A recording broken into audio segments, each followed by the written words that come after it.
My Brightest Diamond is an indie pop, art pop, indie rock band who I've always had an awareness of. I've checked out their material before. I always thought it was pretty okay, but there's never really been anything in the discography that's ever clicked with me. A few tracks here and there have always stood out, but they've never really been enough to kind of grip me to the point where I feel as though My Brightest Diamond has given us like this great release yet. And A Million and One is once again another release that just falls under that category, honestly, except this time around I wouldn't even be able to pick out one track that I genuinely feel engrossed by or enveloped by. I feel as though this type of sound has the ability to envelop you completely and just suck you into this ethereal, washed out, dreamy sound that could mesmerize you, but it falls short completely every time it tries that. And there are talented members in the bunch here, you know.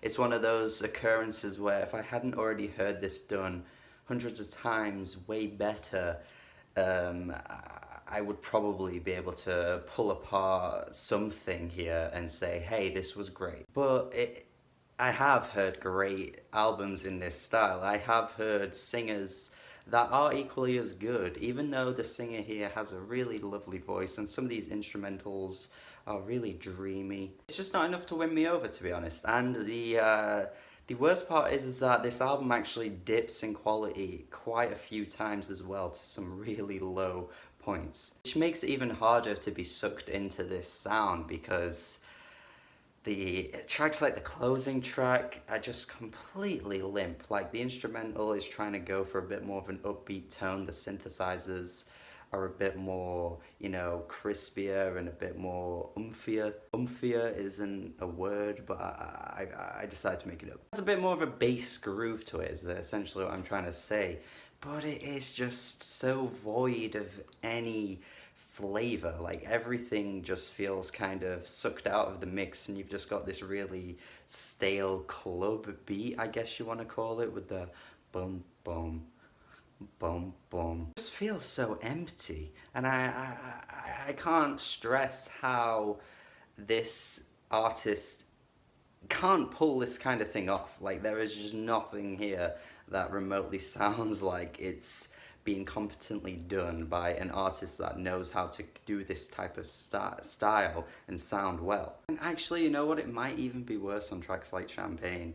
Holy shit, this obnoxious synth that's just driving the song, it sounds so dated. Like, I can't believe they went for this sound. I just don't understand where they were going with this. Like, it just doesn't fit at all. Even on the album, you know, you don't throw these kind of tracks in the midst of this wishy-washy, reverby, you know, dreamy sound. Like, what is the artistic choice here? Like, what were they going for? I can't work it out. You want to see my teeth is this tribal fueled and driven track with this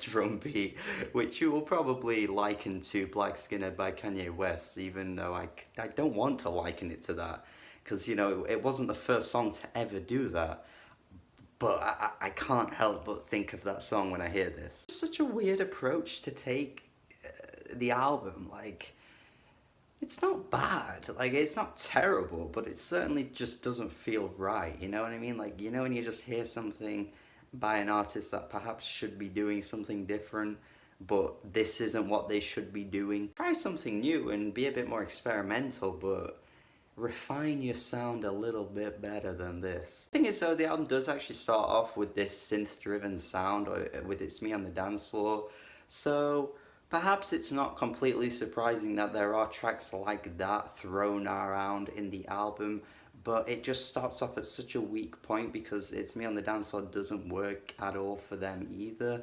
that you wouldn't expect them to go into a more kind of softer sound and then throw in these random ones as well. It just doesn't flow well, and perhaps if they pulled these songs better off than they did, then maybe I would be standing here saying, actually, you know what, it kind of works, but yeah, this sort of failed for me. Honestly, there's not much else to say because even the softer, dreamier moments, as I've said, just didn't really have that much of an impact on me.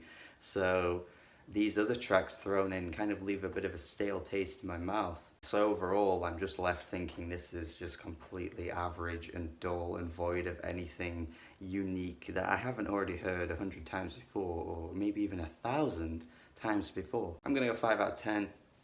Just completely average, honestly.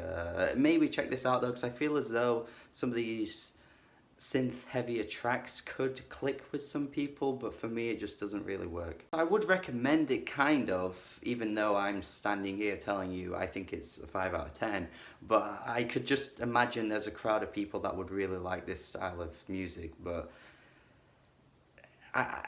probably not. If you have heard it, let me know your thoughts. Subscribe to the channel for more reviews if you haven't already. Hope you have a good day. Let me know what I should review next and all that kind of stuff. Goodbye.